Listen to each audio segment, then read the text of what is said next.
महावीर सिंह का जन्म 16 सितंबर सन 1904 को उत्तर प्रदेश के एटा जिले के एक गांव शाहपुर टहला नामक गांव में हुआ था। इनके पिता देवी सिंह एक वैद्य थे।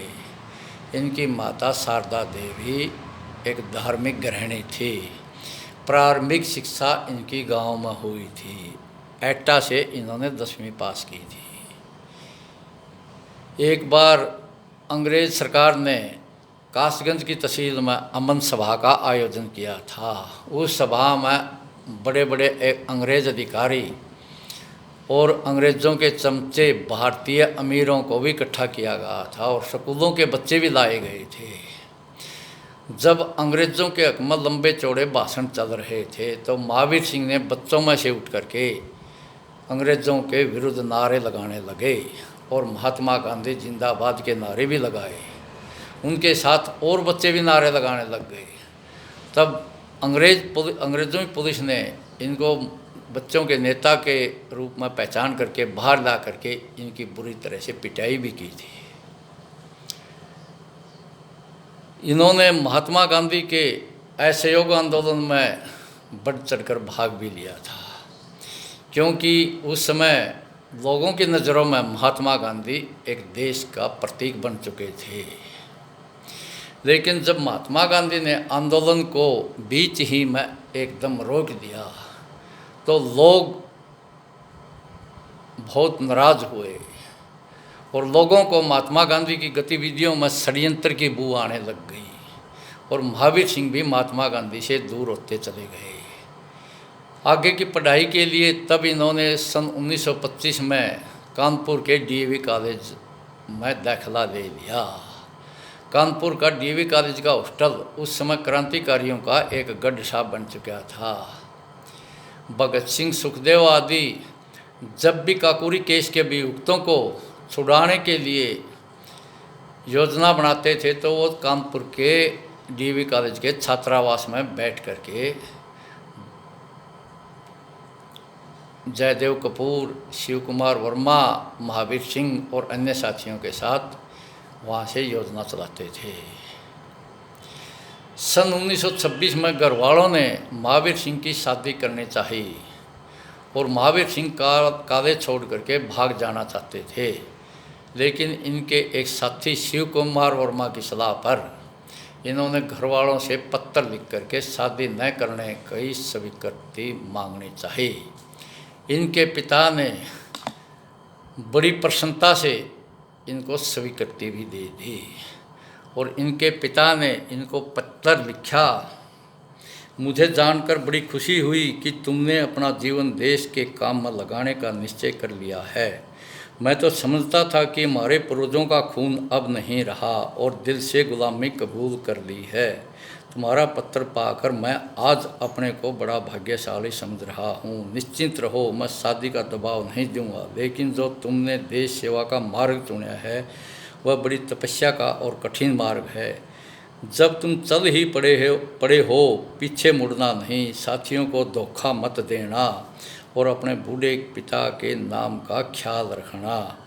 मेरा आशीर्वाद तुम्हारे साथ है। ऐसे थे इनके पिता। इनकी जगह इनके छोटे भाई बलबीर सिंह की शादी कर दी। ये HSRA के यानी हिंदुस्तान सोशलिस्ट रिपब्लिक एसोसिएशन की गुप्त गतिविधियों में सक्रिय रूप से भाग लेने लग गए। जब अंग्रेज़ों को CID द्वारा इनकी गतिविधियों के बारे में पता लगा तो पुलिस इनके पीछे लग गई। तब इन्होंने जुलाई 1928 में कॉलेज की पढ़ाई छोड़ दी। दल वालों ने इनको लाहौर में मोटर ड्राइविंग के लिए भेज दिया। वहाँ पर जा कर के इनको मोटर गाड़ी चलाना सीख करके पंजाब नेशनल बैंक पर डाका मार करके उन साथियों को लाहौर से बाहर सुरक्षित बाहर ले जाने की इनकी जिम्मेवारी थी। लेकिन वो कार रास्ते में बिगड़ जाने से उस दिन वो काम रोकना पड़ा। और थोड़े दिन बाद जब लाहौर में साइमन कमीशन आया, लाला लाजपत राय ने उसका विरोध किया। अंग्रेज़ों ने लाला लाजपत राय को लाठियों से मार दिया। तब HSRA के सदस्यों ने मीटिंग करके इस राष्ट्रीय अपमान का बदला लेने की योजना बनाई। उस योजना में महावीर सिंह को भगत सिंह, राजगुरु, चंद्रशेखर आज़ाद की मदद के लिए लाहौर में रहने का ही निर्देश था। बाकी के साथियों को लाहौर से बाहर निकाल दिया। दिसंबर 1928 में अंग्रेज़ अधिकारी, पुलिस अधिकारी सैंडर्स को मार करके लाला लाजपत राय की मौत का बदला ले लिया। और कुछ दिनों के बाद इनका स्वास्थ्य, महावीर सिंह का स्वास्थ्य, यानी ये बीमार रहने लग गए, क्योंकि इनका स्वास्थ्य के अनुकूल लाहौर का पानी और जलवायु नहीं था। साथियों ने दबाव दे करके इनको इलाज के लिए उत्तर प्रदेश भेज दिया। ये गांव दर गांव भटकते रहे और इलाज चलाते रहे। पीछे इनके पुलिस लगी रही और गुप्त गतिविधियों में भाग भी लेते रहे। जब भगत सिंह और बटू केशवर दत्त ने असेंबली में बम फेंका था तो सरकार ने पूरे देश में छापा मारना शुरू कर दिया और इनको जून 1929 में कासगंज से गिरफ्तार करके लाहौर की जेल में पहुंचा दिया गया। वहाँ पर इनके ऊपर, सभी साथियों पर बड़े अत्याचार, बड़े जुल्म किया करते थे। बहुत बुरी तरह से पिटाई भी किया करते थे इनको तोड़ने के लिए, मनाने के लिए। लेकिन कुछ थोड़े बहुतों को छोड़ करके ये बाकी के वीर टस से मस नहीं हुए। तो इन्होंने अंग्रेज़ों के अत्याचार के विरुद्ध अनशन शुरू कर दिया। जब इनकी हालात बिगड़ने लगी, सरकार ने डॉक्टरों का एक बोर्ड बना करके ज़बरदस्ती नलकी के द्वारा इनको दूध पिलाने लगे। 8-8, 10-10 तकड़े नौजवान एक एक को ज़मीन पर पटक करके ज़बरदस्ती दूध पिला करते थे। लेकिन ये नलकी को मुंह से बाहर निकाल दिया करते थे या मुंह में चबा लिया करते थे। 63वें दिन एक बंगाली वीर यतीन्द्र नाथ दास लाहौर की जेल में अनशन के दौरान शहीद हो गया। लेकिन अंग्रेज़ों ने इनकी मांगें फिर भी नहीं मानी। अंग्रेज़ों ने इनके केस को जल्दी समाप्त करने के लिए, यानी इनको सज़ा सुनाने के लिए 3 हाई कोर्ट के जजों का एक ट्रिब्यूनल बनाया था। और ये वीर भी योजनाबद्ध तरीके से केस लड़ रहे थे। कुछ इनको बाहर से भी निर्देश मिल रहे थे। इन्होंने केस को 3 भागों में बांट करके लड़ा था। जो थोड़े कम पढ़े लिखे थे उनके केस की पैरवाई तो वकीलों द्वारा होनी थी। उनमें 5 वीर थे और 5 वीरों को केस का बहिष्कार करना था और 8 वीरों को केस खुद लड़ना था। महावीर सिंह बहिष्कार करने वालों की श्रेणी में थे। महावीर सिंह ने उस नई अदालत के सामने जो बयान दिए वो बयान भी ऐतिहासिक हैं।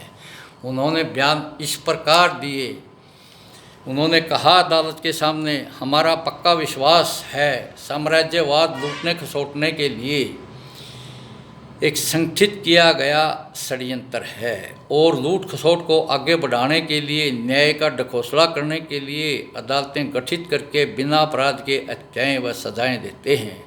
हमारा आज़ादी की आवाज़ बुलंद करना हक है और जब तक हम जिंदा हैं शोषण और अन्याय के विरुद्ध आवाज़ उठाते रहेंगे।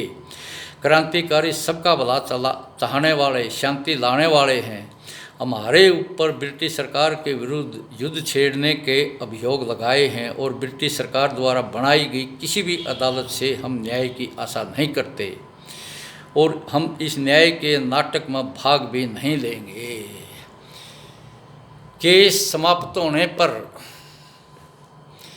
तीनों को फांसी की सज़ा, भगत सिंह, सुखदेव, राजगुरु और 16-17 वीरों को 5 साल से लेकर आजीवन कारावास की सज़ा दी गई। उस लाहौर के विशेष ट्रिब्यूनल ने महावीर सिंह और उसके साथ साथियों को राजा के विरुद्ध लड़ाई छेड़ने का अभियोग और सैंडर्स की हत्या में सहायता करने के अभियोग में आजीवन कारावास की सज़ा दी गई। चारों को लाहौर में छोड़ करके किशोरी लाल, भगत सिंह, राजगुरु, सुखदेव बाकी के वीरों को दक्षिण भारत की जेलों में भेज दिया गया। डॉक्टर गया प्रसाद और महावीर सिंह को बेल्लारी की जेल में भेज दिया गया, कर्नाटक की में। वहाँ बेल्लारी की जेल में भी इनके ऊपर बहुत ज़्यादा अत्याचार किए हैं। इनकी पिटाई खुद जेल अधीक्षक यानी सुप्रिटेंडेंट किया करता था।